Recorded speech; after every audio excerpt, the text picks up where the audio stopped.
So let's begin by everybody clapping and giving a big round of applause to the team of IREX. Please allow us. Thank you so much. So first of all, it's indeed an honor for me to be moderating this panel alongside all the esteemed guests. Everybody slowed down especially to talk to you about what is the most unique feature about the countries they offer and demystify whatever doubts you have today. So take this as an opportunity and ask them whatever you like. All of them are exhibiting at the booth. But during the panel, we cover quickly two topics. We will try to ask each of the panelists here about which is the most attractive feature of their program and then what is it for the Indian investors.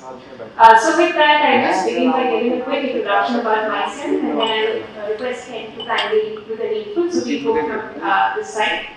As far as I'm concerned, I am a licensed immigration lawyer. I am based out of Delhi. I'm licensed to practice in India, and I represent the offices of Donoso and Partners. My law firm is headquartered out of Maryland, DC, and we do all sorts of US and Canadian visa programs.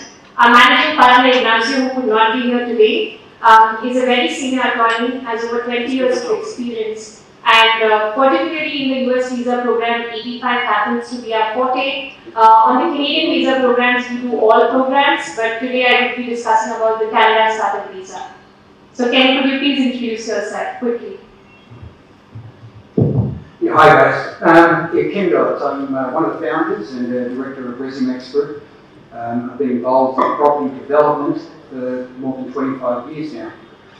We founded a company in Melbourne, Australia in around 2007, launching with a very small development of only 40 units. Today that company has grown to controlling close to 40,000 residential lots, and we are the largest private land developer, construction builder, vertically integrated development company in Australia.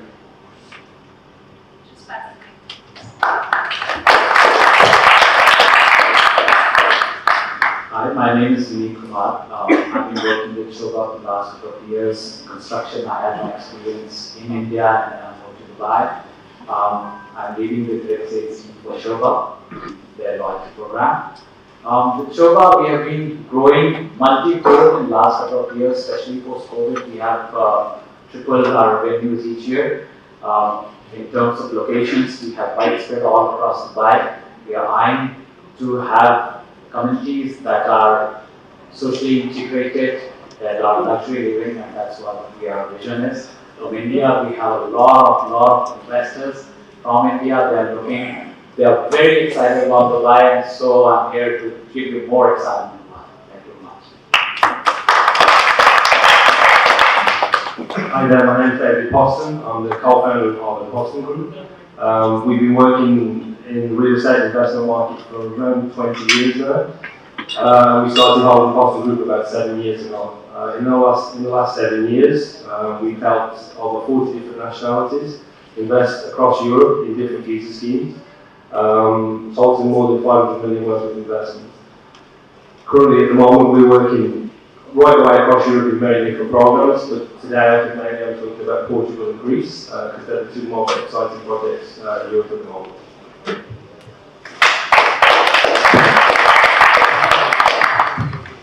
Hi, I'm Freitas. Our program at HAYMAN-WOODWARD that we're focusing for this particular event has been for Dubai, for Portugal, as well as the United States. We have a large variety of options, especially when you talk about the United States. We have 187 types of visas that are available throughout the immigration myriad. Also opportunities through citizenship, buying investment in Caribbean islands, but also we focus primarily in the real estate section in Dubai, where we are currently headquarters. We also have a law firm in the United States, same name, located in Washington, D.C. So basically our focus is on the employment-based or investment-based visas at this point. Jeff DeCicco, COO of the We're at 85 Regional Center. Personally, I've been coming to India now for almost 9 years. Back in 85, no one knew about it here. I think during that time, I've probably helped somewhere over 1,000 investors, investor families from India come to the U.S. It's become like a second home to me. I'm here 6 or 7 times a year, every year. It's a pleasure to be here. Hello, my name is Christos Vardikos. I'm a Greek lawyer. I'm based in Athens and in Dominica. I'm at the same time the Consul of Dominica in Greece, and I'm covering the extensive Mediterranean region. We focus mainly on citizenship investment in Dominica and St. Lucia, where we are authorized agents. That means that we are the source, directly the source for the applicants. And as far as Greece is concerned, we are attorneys and we represent direct clients or agents doing due diligence on the properties they have chosen, protecting their interests from whatsoever. And we keep up the representation when they are owners, and we follow up their Greek life, renewing their residence permits, filing their residence permits, and filing their annual returns. So thank you so much everybody for that introduction. Now we know who's the expert on the table, and I would like to start with Christos. If you could kindly share details about what trends you're seeing in terms of immigration to Dominica and Greece. Also, a recent report suggests that about 87,000 Indians have given up their Indian citizenship since June 2023. So could you just throw a little bit of light about what trends you are seeing, and also about how fast is the passport program? Well, I think that it is very clear for an Indian when he opts for a citizenship by investment program that he has 90 days to renounce for his Indian citizenship and become an Indian overseas citizen. I think that the Indian market is mature now, and the people who opt for a citizenship investment program, they know exactly what they are doing. They exactly know that they are going to migrate. They are not going to go to rural lands. They are not going to vote anymore in India. And I think that the Indian applicants that we see in Dominica are very sophisticated. They know exactly what they are doing. As far as Dominica's program is a very successful one, the turnaround time to get the citizenship is around 3 months. It can get a bit now longer because of the interview that has been installed. But if you compare it with the other islands, it's a very straightforward and a very quick procedure.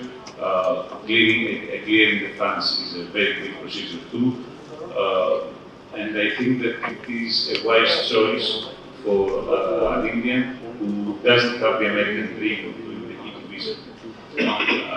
So this is as far as Dominica. As far as Greece, we do see some Indian interest, which is not that big, but it's accruing day by day because they understand that Greece's prices are low. It is a very good market to enter now, and Greece has always been welcoming Indians. The Greek program had some slow during the COVID time, but now if we take into consideration that in Portugal you cannot invest anymore in real estate, Greece is the only option and the lowest threshold to enter Europe in a very quick way, and have 3 generations included in the golden visa application.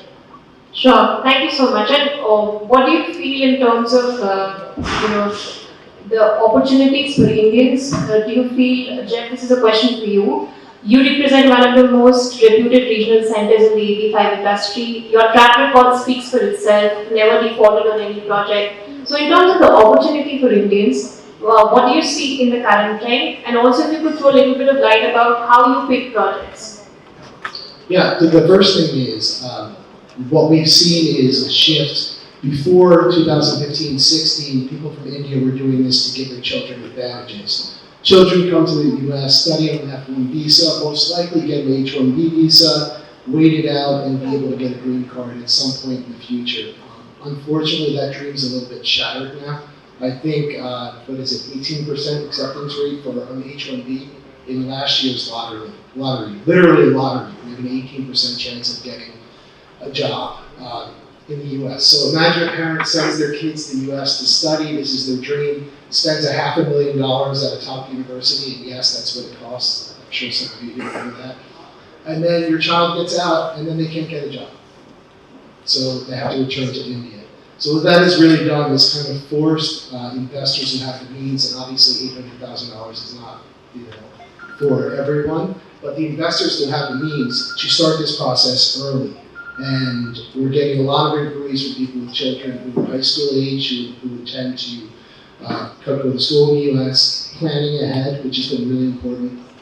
And then a lot of people who are already in the US, Indian especially, working in technology or finance, who are on H1B visas, who are afraid they won't get renewed or be able to stay. So that's what we've seen drive this business, and it's driven the popularity of EB5 tremendously.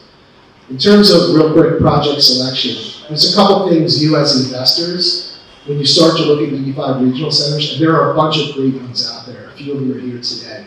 A couple of starting points. You want independent third-party regional center, somebody who's not actually building the project themselves. I think that's very important. A third-party regional center who's on your side. The next thing is quality developer. Someone who's developed the project before, has a great track record success. Also, in that, the regional center for me, I like stick to one industry, stick to what you know. If you do real estate, do real estate. If you do energy, do energy. Find someone who focuses on a specific area of the country. And then once the last few points you look at in a project is make sure the developer has a ton of their own money in it. 25 to 40% is a starting point for us. Make sure all the financing is in place, and then hopefully make sure the construction is started. Those kind of factors, if you start with a baseline like that, you've got a really high probability of success. And what do you would like to comment regarding how many projects you've repaid? Because this is one of the favorite questions of Indian investors. What's your track record on repayment of capital? Yeah, we've repaid almost $200 million to our investors so far. We'll repay more this year, another $100 million next year, et cetera. We've never had defaults on any of our projects, and we've always repaid in full and on time. So it's important also, when you look at a regional center, terrible analogy, but this is what I learned from some business. You wouldn't go skydiving with somebody who's the first time skydiving. Make sure the regional center you work with has completed the full circle and repaid at least once. So that's a very valid point, and appreciate all the insight. So, Leonardo, I heard from your conversation that you do have a variety of programs to offer. You have a very big experience in this category. What would be your top 3 favorite programs for Indian investors? Well, I'd like to comment on some of the things that have been said already. I'll start with programs in Portugal, for example. Although Portugal has decided not to continue on with the Golden Visa program with investment, Portugal does have a variety of options available, including the D7 visa, which is not an investment based. It is actually a visa that is derived from your own source of income. It doesn't have many requirements. It basically requires you to have an address in Portugal, savings of up to 90,000 euros, or income that derives from 90,000 euros, and is a path to citizenship. It is much simpler than actually buying a property. Once you have a D7 visa, you actually are free to live and work in Portugal. You have the ability to enter any country in the Schengen area, including countries like Norway and Switzerland. So it is a much easier pathway for a citizenship than actually having to buy a property, invest in something that you can invest your money somewhere else and have freedom of your investment. That is a much wiser decision in terms of your investment than actually having to tie your residency to a specific program or specific investment. That's a wiser investment than actually having to go through a program. In regards to EB5, as a former immigration officer, I can tell you the United States Citizenship and Immigration Services does not have a very good reputation of approving EB5s in a fast way. I would say that they do tend to be quite slow in approving. And chances are somebody who's made $800,000 or $1.9 million, they actually have done something for themselves in their lives through the means of their employment history or work history. So chances are, there's on an EB scale, there's a categories 1 to 5 in terms of categories, and it's the same applicable rules as if you're trying to buy a airline ticket. If you're going to fly first class, you want to be or first class or business class, you're going to fly, EB1 or EB2, not necessarily EB5, because EB5 you're paying to fly on a private jet, but in reality it's going to take a little while for you to get there. The fact of the matter remains is if somebody who has an advanced degree or somebody who has an entrepreneurial wealth, they're probably going to do an EB2 national interest waiver, which is a self-sponsored green card, which can get approved within a matter of 18 months. And now the premium processing, which is not available in EB5, premium processing you can get an approval within 45 days. So that way it's a much wiser way for you to spend your money and separate your investment from your pathway for citizenship. So there are wide available options for investment in the case of Sobha here. It's a great investment for real estate because Dubai has great rate of return. That's great investments. You can have great investments in Greece. You have great investments in regional centers that actually do pay back, which is a great accolade, because there are some regional centers that have done some poor jobs of doing that. But you have to think about that if you're doing this for your family, you have to think about it on the long term. That not necessarily is going to be a good investment for you to tie your residency program to a specific type of investment. That's my opinion, my experience, and I've seen a lot of people who are qualified for other types of programs just because the information is not being, divulged.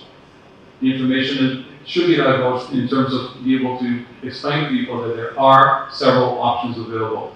And I personally think your Portuguese option for the D7 visa for Indian nationals is a very good option. It allows freedom, allows people to go and have this freedom of movement, and allows them to open their businesses, buy their property if they want to, and be able to obtain citizenship in Portugal in the same way that they would, in the same time frame that they would if they were to do a golden visa program.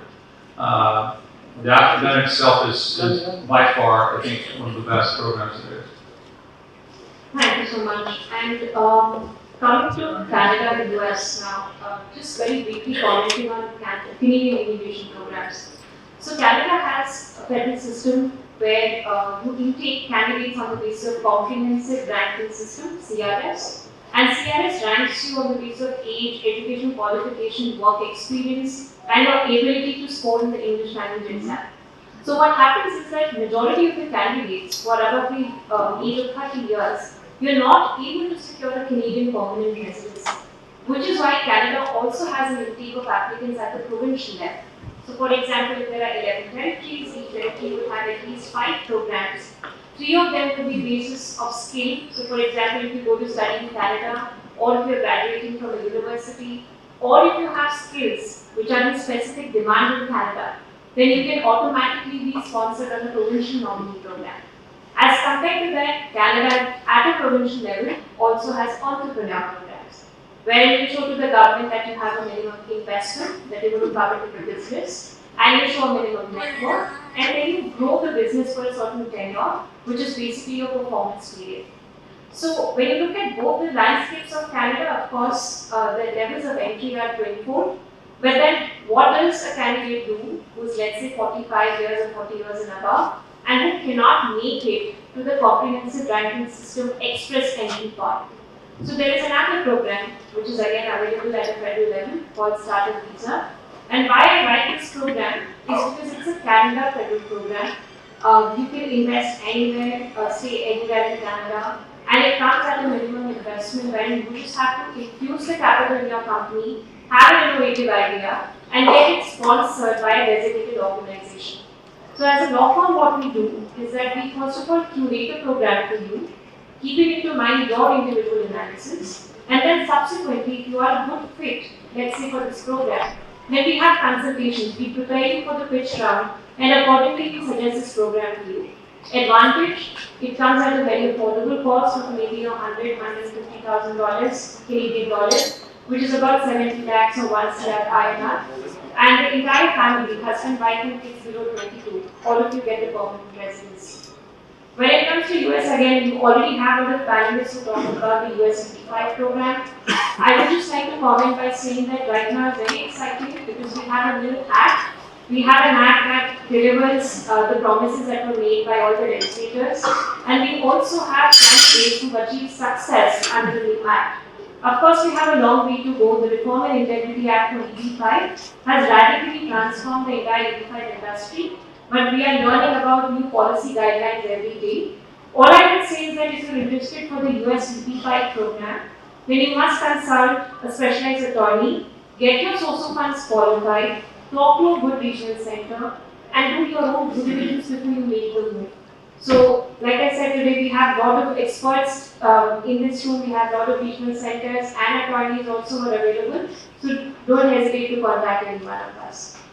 Now, coming to you, David, I want to know from you, we hear that in Greece, the investment amounts in certain pockets have increased from $250,000 to maybe 500,000 euros, euros. So, what would you like to say about that? Could you please tell us what's the minimum investment amount now and what's the timeline that you see for the visa program? Okay, so the minimum investment amount now is still 250. Okay, so still 250,000 euros, and although it's gone up to 500, if you look at Greece's map, and I guys can provide you with it, it's less than, it's not even 5% of the whole of Greece if you look at it through islands and everywhere else. So it's mainly central Athens and one or two islands that have gone up to 500. The rest of Greece still stays at 250. So you have up and coming areas just in the outside of Athens that you can still invest 250 on, and the biggest island in Greece is Crete, with the largest amount of tourism, and again it's still 250,000. So there's still a lot of areas where you can invest 250, and as I said in my talk earlier, Greece, from when the markets crashed 2008, 2009, Greece and Portugal really suffered. And I lived in Portugal myself from 2005, so I saw both markets really closely. And we've seen over the last 7-8 years Portugal growing and growing and growing, and we've seen price per square metre growing to a point where it's not at its end level, but you're at the top of the market. Greece is only just starting to experience that, so there's still really good investment in Greece, not just on the mainland but also on islands as well, and you can get in from 250. I think the big difference between the two, and I find a lot of people when we start talking about European visas, it always comes down to Portugal and Greece. It doesn't matter how many visas we talk about, it always comes down to these two. And I think the big difference between the two is Greece is really quick and efficient. Okay, you put your application in for your visa, and 3 months later you have the card. After 45 days you can get a paper that will allow you to travel to Greece, but you have the card in 3 months and you can travel freely around the Schengen. There's no minimum stay, and it's only renewed after 5 years. So it gives 5 years freedom of travel with the option to renew for another 5 years. So you have two types of clients, and I find the people that are just looking for freedom of travel, Greece is number one for them, especially with how quick you can process. People that are looking for citizenship, Portugal is easier than Greece because Portugal gives citizenship after 5 years, Greece only after 7. That's if you're living there. The Golden Visa program in Portugal allows citizenship after 5 years, again with no commitment to stay, so only an average of 7 days a year, every year for the 5 years. So the big advantage for Portugal on a citizenship point of view was after 5 years you can apply for citizenship, and it's done from title. So as the panelist says earlier, you can do a D7 visa, And again, every year that you were there, you'll get 1 year of title. And you get your citizenship based on 5 years of title, not based on investing your money in a program. So whether it's golden visa, whether it's D2, D7, it doesn't really make any difference. The only difference between the D2s and the D7 programs is that there's a minimum requirement of 183 days in the country. So you've got to be willing to want to move with your family in order to qualify for that. And it is a much cheaper way, and it gives you much more freedom in terms of what you can purchase. The golden visa does still exist in Portugal, but it's now the only real way that you can do it, I would say, that would give a return is through a fund. And you need to be careful what kind of funds you invest in because they pop up all over the place. There's some good funds out there, and we've looked at several, so there are some good funds out there. But it's now 500,000 to invest, so it's double the Greece program. But again, a minimum of 7 days stay, and after 5 years you can apply for your citizenship. But certainly, if you're looking to move to Portugal, a D7 does work. A D2 also works as well. It allows you to invest into corporations there, and it does give a little bit more flexibility on 183 days, which they won't like me talking about, but it does. So you have some cheaper options in Portugal on a D2, D7. 500 if you just don't have a commitment to stay, and then on Greece, for me, it is the fastest processing visa. I don't know if in the world, but certainly in Europe. I mean, 3 months and you have your card, and you can travel across 27 countries in the Schengen. And do we need to have understanding? Just to make a clarification, the European Union has this D7, how you call it D7. Greece has it, Spain has it. So it is a European Union law, it's not specific to Portugal. In Greece they call it FIT. But people have to understand that when you do the FIT, you need to spend 6 months either in Portugal or in Greece or in Spain, and this has particularities after your tax status. So it is very nice to invest, but you do become a Greek tax resident on your worldwide income, and Portugal will say. But there's a bunch of issues. Portugal has an NHR system which allows you to pay to sign into, and the NHR will allow you to pay 20% tax on local earnings, and depending on the country that you're from and what kind of double taxation treaty it is, it can be 0% on any foreign earnings.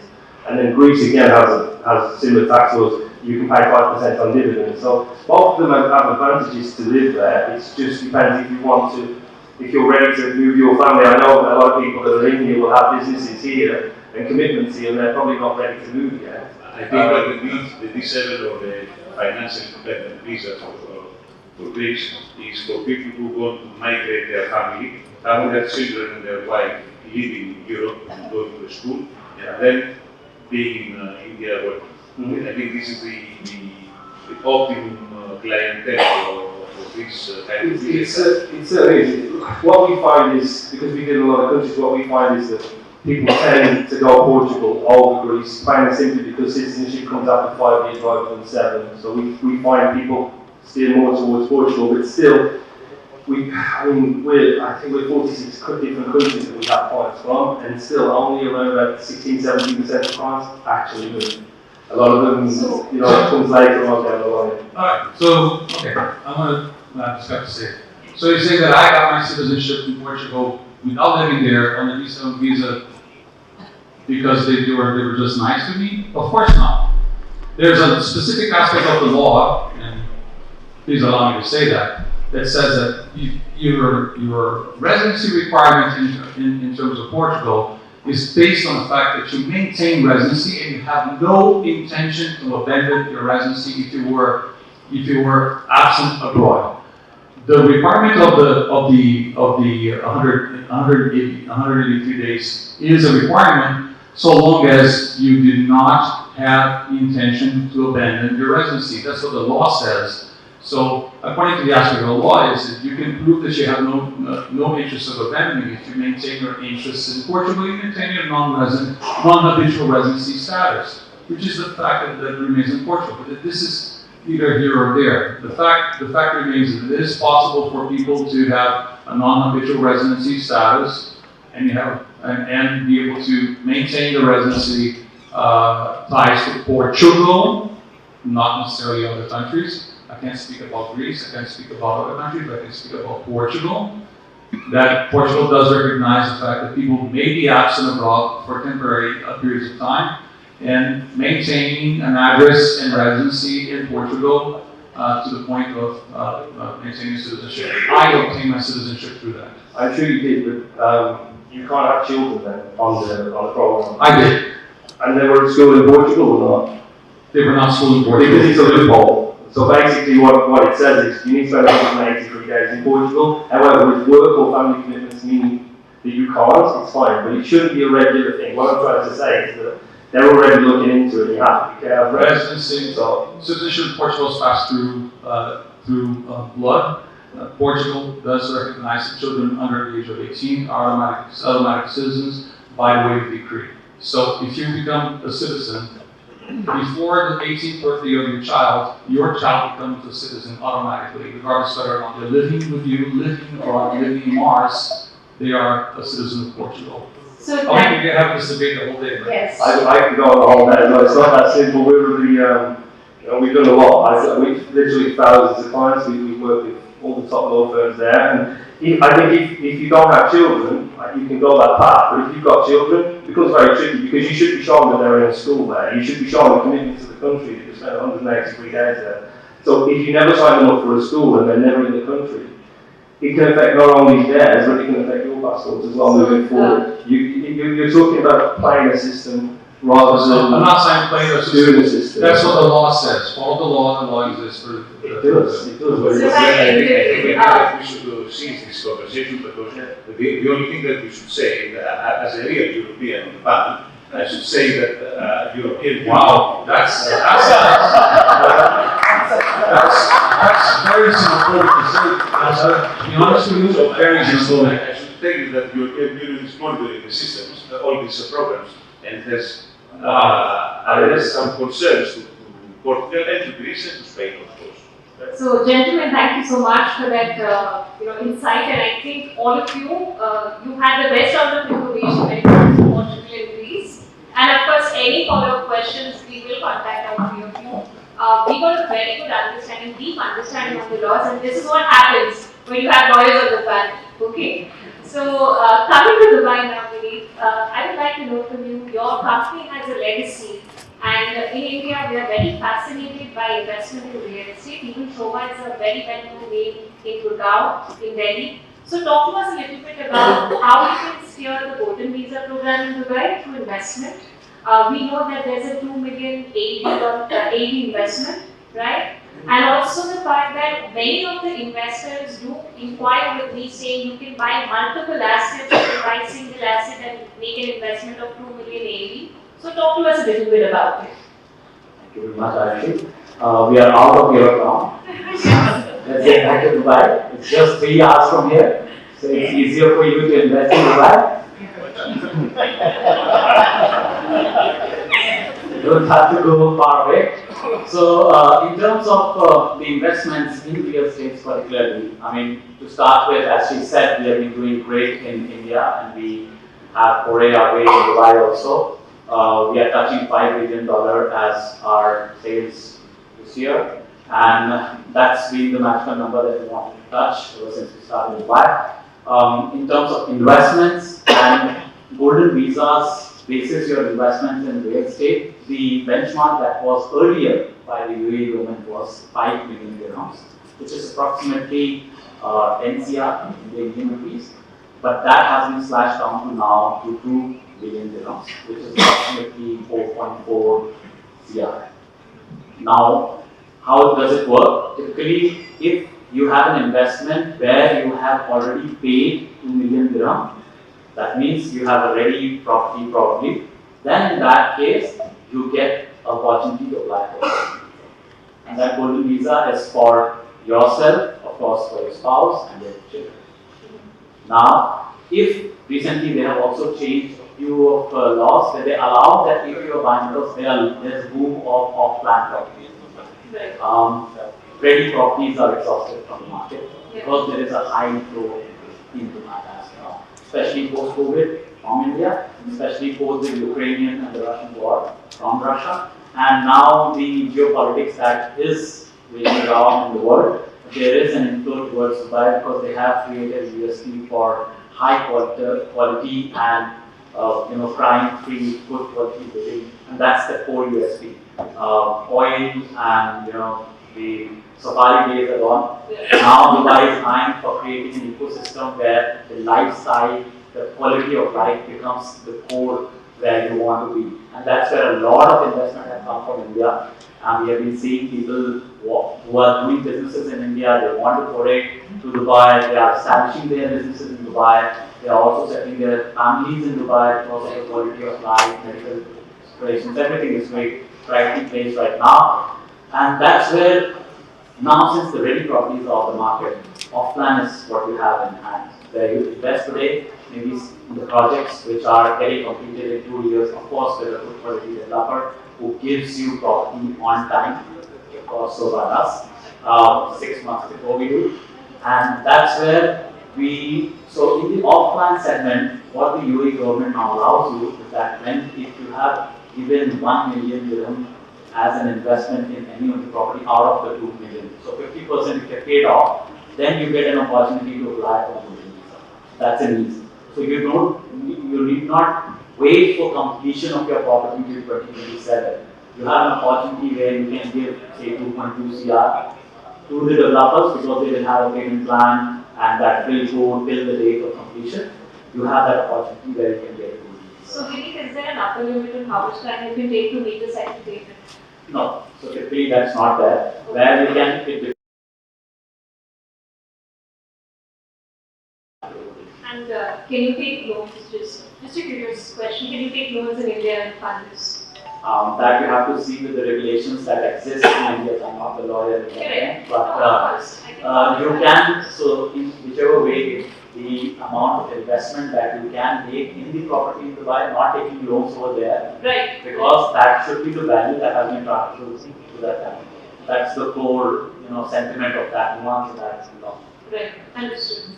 So that's fair enough because again, Indian regulations do permit or do not permit taking loans. It depends upon the purpose code. So that's another discussion for another time. Coming to. So they offer better financing from the actual.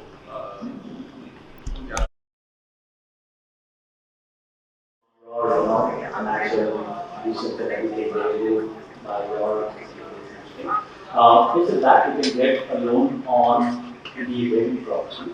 On off-plan, they have a percentage, depends on land.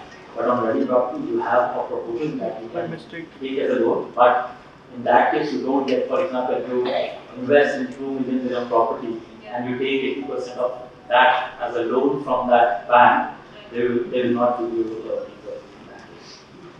Right.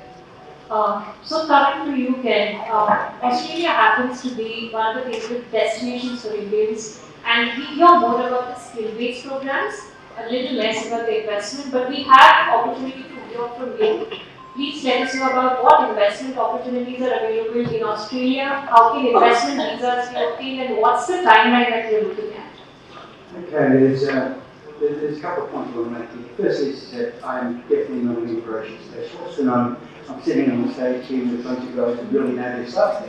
So when it comes to immigration, I'm a little bit of a lightweight. But I can talk to you about investment, investment in real estate specifically. Australia is right now one of the most popular places in the world, attracting immigrants from around the world, and attracting a large volume of very high net worth individuals coming to Australia. Australia itself has not established a visa program like the Golden Visa program in order to attract migrants. Migrants are coming of their own accord because of what Australia has to offer. Australia is a very large landmass and a relatively small population. We have less than the population of Delhi and its metropolitan area as the population of Australia. Australia's population is less than 26 million people. It is on track, based on its current inflow of migrants, at over 2% per annum, to double in size over the next 40 or 50 years. Now, as an investor, when you're looking at putting your money somewhere, The only reason any investment will ever increase in value, and there's only one reason, and that reason is demand. If you can't see demand, your investment can't grow in value. Demand is your oxygen as an investor. And one of the things that Australia is very attractive for is because the demand is ongoing and massive. We're seeing property values increase by close to 100% in around 7 to 8 years, and in some of the bare areas, some of the more in-demand areas, we've had property values in our portfolio doubling value in 5 years. So from a return on cash perspective, most of our investors are seeing a full 100% return on their cash that they invest in less than 5 years.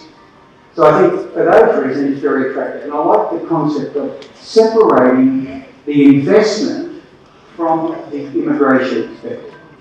If you want to come to Australia to live, we'd be more than happy to have as many people as possible come there. It is a wonderful place to live. But moreover, it is a wonderful place to invest. And so you could choose to live almost anywhere in the world, but Australia is a place where you can make a lot of money, and it's secure. We have a very secure Torrens title system. We've seen really no economic collapse in more than 30 years. We've had a very small recession at one point for maybe a month and a half. So we've had continuous economic growth. We've had continuous population increase. We have a strong and stable political system. We have a strong and stable financial system. And our interest rates for mortgages are still relatively low on the world standard. And any foreign investor looking to invest in residential real estate in Australia has access to up to 85% funding at very competitive rates on a worldwide standard perspective. So from those reasons, I think Australia represents pretty good value. Great. So then, from an Indian perspective, we hear about the investment opportunities. A lot of them are into real estate. A lot of the countries are offering visa-free access. So we have information with us, but we would like to know from an Indian perspective, from all the panelists, starting from you, Christos, that why should an Indian investor consider investing in your program? Just quick 2-3 bites of this. I think that the program gives him the opportunity to have quality life for him and his family. It is a very quick in terms of obtaining the documentation that he is needing, and it can give him the possibility of a capital gains in the future. Jeff, how would you? Yeah, without sounding like an arrogant American, I mean, it's the largest economy in the world, so tremendous opportunities, the best schools in the world. And then I would just say that the EB-5 program was broken, what you mentioned, Aarushi, it's gotten much better. We're seeing approvals now in 3 to 12, 13 months, so the program has really gotten better, so it's a really good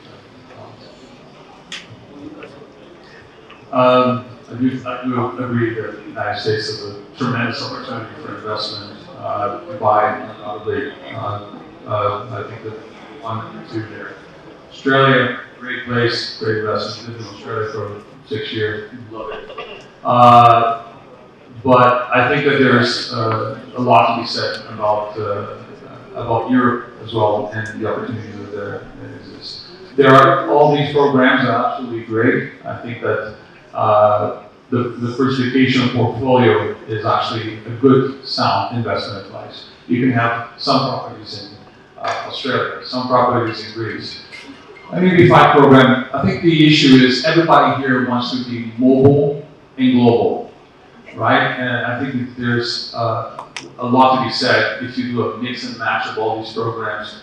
You get your freedom of movement. You get to be able to live and work and get your children to experience a global mobility and not have necessarily a passport problem and not be considered, restrictive in the movement. I think it's a good investment in terms of your future, your family's future, if you work to mix and match any of these programs.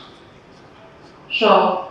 On the Canadian side, of course, what I can say is Indians love return on their investment. So it's one of the cheapest programs available and would get you the access to Canada in the shortest time frame. For example, if you're looking at any of the federal or the provincial programs, Your access to Canada is in 2 to 3 months or maximum 6 months on a work permit, and you will get a permanent residency in about 2 to 3 years. So from that perspective, of course, very attractive. Indians love to study in Canada. The biggest diaspora of students is from India. As far as US is concerned, again, with the new law, US has a lot of programs, but of course even H1B seeing amendments. EB5, we have a lot of amendments. We have amendments coming in the L visa program. So as we speak, US happens to offer us a plethora of options. If you'd like to invest in the EB5 program, definitely start working on your paperwork, start talking to the attorneys. And EB5 currently is the fastest and the most predictable pathway to permanent residence. David. I think mainly it's just freedom of travel. Freedom of travel is and one of the few opportunities now to still get a European passport. So it will help you, to live, work, and for your children to study right the way across Europe. So for me, I think mainly freedom of travel and the fact that you still have an opportunity to get a European passport within a good amount of time. Portugal 5 years, Greece 7 years, and if you want to choose to live there, great after it. Perfect. Vineet. I think for first and foremost, growing economy, the capital appreciation is amazing. People are annually they are getting anything around 20 to 30% kind of an appreciation on the on-ground projects. So if you're investing, good for that. If you're looking for a residency out of India, managing your business very close to India with a very close culture also, so food doesn't become a problem, to be very honest. We are sitting in Delhi, we all love food, you get amazing food, everything, 3 hours flight, you drop back, do your home, see back, and go back, enjoy your business. That's very, but the rental returns I didn't touch last time, 8 to 10% rental return all across the planet. From our project, we've seen people giving more than 10% of rental returns, which is not seen anywhere, any of the economies across the world, to be honest. Even in London, you see something around 2.5 to 3%. That's the same condition in India also in terms of rental returns. So you're getting an opportunity where you get good rental returns, good appreciation, good quality of life. That's very fine. And tax free. Thank you. Yeah, thanks. Look, I think you guys, you're almost in the centre of the investment universe here. I mean, the rest of the world has come here this weekend to talk to you and to entice you into their own products of their own economies. And so you have that opportunity to look around the world and perhaps diversify. And I don't think there's anything wrong, particularly if you are looking to chase your opportunity to immigrate or your opportunity to secure a travel visa. Any of the countries that we're talking to here offer some great opportunities. Australia probably not so much because we do a very full immigration program. But what we can offer is an amazing investment opportunity with great returns in a very stable economy and with absolute certainty and security of your investment. So I think you can really take advantage of all of the opportunities that you have here today, not put all your eggs in one basket, but look to diversify and look to take advantage of balancing your investment portfolio and your other activities to get the best result for yourselves. Right. I think with that, we've covered the topics. Do we have time for Q&A? Yeah, sure, absolutely. So, with a raise of hands, please let us know if you have any questions. We'd like to come to each of you. Please raise your hands. Can you have the mic, please? The gentleman who goes first. Please.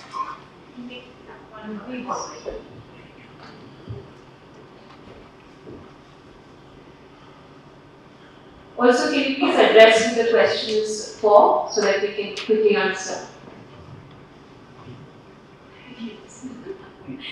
My name is Aarushi. My question is to Mr. Ken Dodds. You said Australia is a great destination for investment, having invested globally. I'd like to know which particular areas in Melbourne. One, two, why do you say so? Because the immigration possibilities are very little in Australia. People are waiting for long, and there's nothing like an investor visa. You are allowed to invest, but I don't think there's a chance to enter Australia for the next 5 years to put in an application to your views and comments, please. You're absolutely correct. You're absolutely correct. It is the immigrating to Australia is not something that happens quickly. We are, and we do have an immigration specialist on our stand who can more accurately answer that question. I think immigration is one of those specialties where you do need some qualifications to provide further advice. I know that there are business visas that you can access, and investment in direct residential real estate. The value of that residential real estate does contribute in terms of the total value of your the investment to acquire a business visa. I think they started around 1.5 million Australian dollars and go up to around 5 million Australian dollars. So any investment in residential real estate, the value of that real estate does contribute to those funds. They would also require that you have some sort of track record, a successful track record in the business area in which you're making that application. The first part of your question, though, is why Melbourne is a good investment location. Melbourne right now, if Australia is one of, in percentage terms, one of the fastest places, fastest growth places in the world at the moment, Melbourne is certainly the fastest growing city in Australia. And today, Melbourne is overtaking Sydney as Australia's largest city. If you think about it in terms of where you are here in New Delhi, New Delhi is around 1,400 square kilometres in size and a population of 33 million people. Melbourne today is spread out over 10,500 square kilometres, one city, with a population density of 6 million people. We have a fair amount of land, and we have a lot of opportunities for expansion as the population of Melbourne is forecast to double in around about 25 years. So that rate of expansion is massive. Since COVID and the world supply chains really did take a big hit, the time it takes to construct a home, even the ability to construct a home, in many parts of the world has been elongated. In Australia, it certainly has. We were able to build a home in roughly 6 months. It's now gone out to 12 months, 18 months. That's a real advantage also. Yeah, so that's problem is now starting to resolve itself as supply chains are freeing up and goods can come into the country and the labour force is starting to increase, particularly with the current intake of migrants. As I said, somewhere around 700,000 people coming to Australia over this next 18 months to 2 year period. The parts of Melbourne that are growing most rapidly are the more affordable parts of Melbourne, and that's true for the whole country of Australia. The more lifestyle investments, those places that are located near a beach or some near lifestyle, these are places where people can choose to live. They tend to grow in value less reliably. They're somewhat more erratic. It depends on the fashion at the time. But the areas of Australia where people need to live, those locations close to schools, shopping centres, family, community centres. These areas offer ongoing consistent growth. And we're seeing, in terms of capital in these areas, anywhere from 10 to 14% per annum capital growth compounded, with net rental returns of around about 4 to 4.5%. So if you combine your capital with your net rental returns, you're doing really well off a very low interest rate. As I said, properties in those markets doubling in value. Well, land has certainly doubled in value in some of the key areas that we control in the last 3 years. So literally a 300,000 Australian dollar parcel of land purchased 3 years ago in one of our states is now selling today at 600,000 in 3 years. So these are the reasons why Australia and Melbourne specifically offers great investment potential.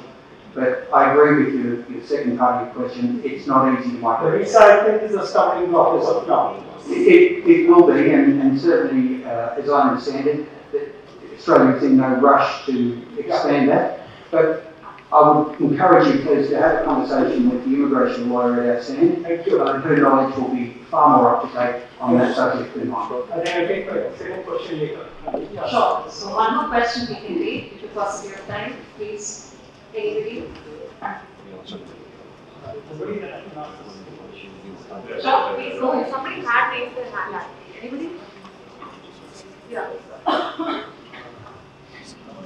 Here we have talked about USA, Canada, Australia. I think less discussion has been done regarding the Caribbean. Just in short, I would like to from anybody of you, that how attractive and how attractive for Indians who are from other parts of the globe, Caribbean islands are a good destination to seek residency, investment, etc.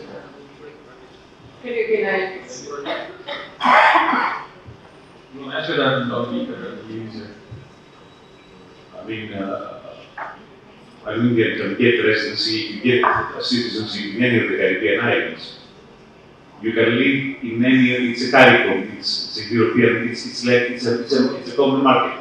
You can live in Dominica, you can live in Grenada, you can live anywhere you want. If that's your question, I understood it well. Okay, that's fine.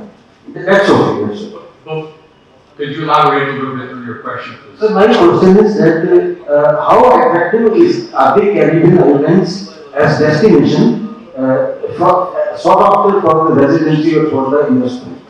To actually live in the Caribbean island, as the councillor pointed out, I think it is optional for you to be able to, let's say for instance, you want to get a Dominican passport. With that passport, it allows you to live and work in the CARICOM, right? You'll be able to live and work in the Caribbean community. There are several islands in which you can live.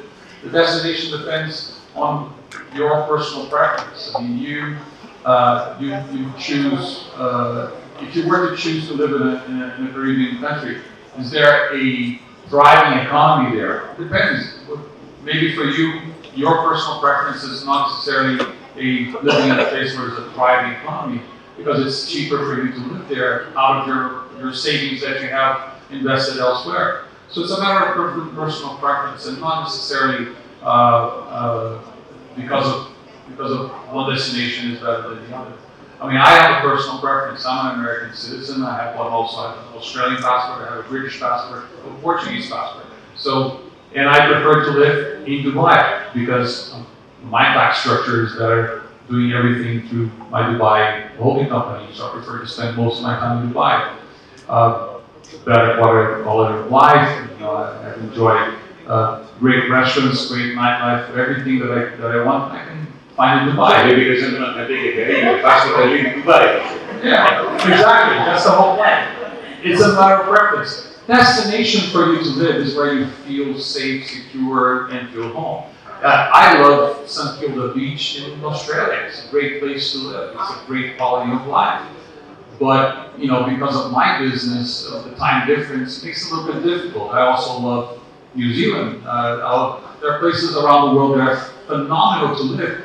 But the fact remains is, where do you feel safe, secure, you're able to do your business and be able to thrive? You can have great investments, great return on investments in Dubai, Australia, in the Caribbean even. You know, and if you want to feel safe and secure as well, you can invest in you can invest in a small hotel in Nevada if you want to in the United States or whatever. It's a matter of preference. It's a matter of where you feel safe and what works for you and your family. So, international recognition of those particular countries, for example, pre-access, visa-free entry. What about the international recognition to residents of Caribbean islands? St. Lucia, Dominica have great passport programs, right? It allows you to enter visa-free on average about 160 countries. Brazil has a great program as well. Brazil allows you to have freedom of movement to 183 countries, same as Portugal. So it basically allows, it's a matter of, there's so many programs to so many different passports that you can get. It all depends on which path you want to take. But as far as expediency, the only passport that you're going to get that is really, really fast, like if you want passport and you want to really get it out of your system and be able to have freedom of travel, Dominica, right there. One passport, they're going to just give away 100,000, 110,000, give it away to the government, get a passport. It doesn't let you live in Europe. It doesn't let you work in Europe. It doesn't let you live and work in the United States. Still, to go to the United States, you need to have a visa. And if 9 times out of 10, you have to go through, to the same process of renewals as any passport that is. As far as the United States is concerned, I can tell you from personal experience as an adjudicating officer, I can tell you, it doesn't matter where you're from. The United States is going to always judge you on your merits, whether you're Chinese, Indian, Brazilian, Lithuanian, Romanian, Australian, it doesn't matter. You're going to be judged in the United States. If you need a visa to go to the United States, then you're going to be able to do it. And remember, as far as the United States is concerned, even if you travel on the visa waiver program, the ultimate decision for your entry remains at the sole discretion of the CBP officer at the port of entry. You are always going to be determined for eligibility and admissibility of your visa at the port of entry. So determine whether or not you're traveling on a visa waiver program. Let's give you an example. Let's say you hold a Portuguese passport, right? And you want to travel to the United States. At the port of entry, if you're traveling on an ESTA, you have no recourse whatsoever of the decision the CBP officer says. If the CBP officer determines that you're not coming in for that particular reason, or that he or she determines that you're not admissible to the United States, you're going to be removed. You're going to be expeditiously removed from the port of entry, and you're going to be sent back to the country you came from. If you are traveling on a visa, on a B1, B2 visa, it allows you to be able to challenge the decision of the CBP officer and request a hearing by an immigration judge, just by the simple fact that you actually have a visa. Now, is it better to travel on a visa waiver program, or is it better to travel on a visa? 100 million times better to travel on a visa, regardless of your nationality. So this whole fantasy that people say, I want a European passport because I want to be able to travel visa-free to the United States, it's a fantasy. Because you have better rights traveling to the United States under a visa, a tourist visa, if this is what you want to do, than actually traveling on a visa waiver. You have rights. You can challenge the decision of the CBP officer, you can request a hearing by an immigration judge, and be able to have a deferred entry adjudicated for you by a CBP officer, a deferred entry site. That's the difference there.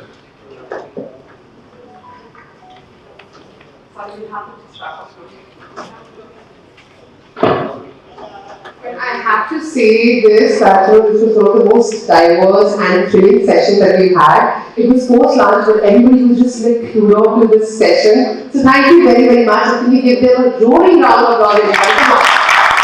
And also, Leonardo, I wish I could get as many passports.